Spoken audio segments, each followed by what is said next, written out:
Good evening, everybody. Well, the rain has begun here across southern New England. A couple of showers scampering across the area. Not much beneath that, but this area of rain to the west, the heavy stuff throughout the day today is slowly going to begin closing in on our area, and that kind of opens the faucets for what will be a very wet first part of our weekend. Look at all the shower activity from the Virginias up through the Ohio Valley and into the Great Lakes region.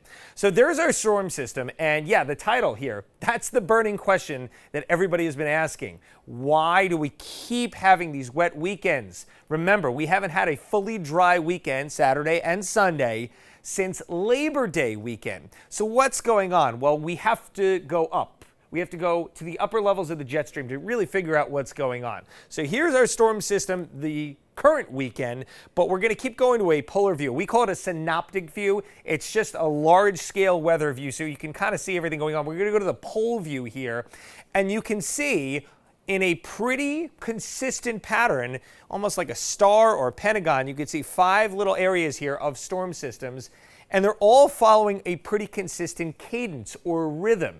And that's something that can be very, very difficult to break. But until it does, we're going to continue seeing these coming along, and they just happen to be on a schedule that brings them over us over the weekend. The midweeks have been beautiful. The work weeks have been gorgeous over the last month and a half or so. But I know it's fall. We have fall activity plans. We got to get them to sync up with the weekends. So what could possibly break this pattern? There are a few things that can, and they're not all that common, but the first is a blocking pattern. And you think of, the storms that follow the jet stream. Picture the jet stream as train tracks. The storms are your train. Well, a blocking pattern can kind of just, throw the train off the tracks, so to speak, something that will obstruct that and really throw everything kind of out of whack, but could be for a good thing, could be for good in this particular scenario. The second thing is a jet stream shift. Now, that doesn't necessarily change the pattern. It just brings that storm down maybe over somebody else.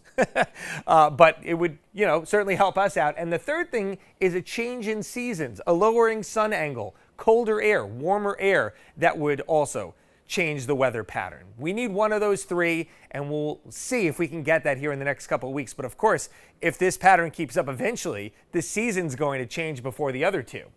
All right, let's take a look at what this weekend has in store. The wind is going to be a factor behind the storm. Once the rain clears out later tomorrow evening into Sunday, we're going to see that wind really kick up. It's a gale watch for our open waters right now. The winds, 25 to 35 knots, gusts higher than that. That could equate to seas 7 to 10 feet. And in fact, essentially Nantucket, Martha's Vineyard are out over the open waters.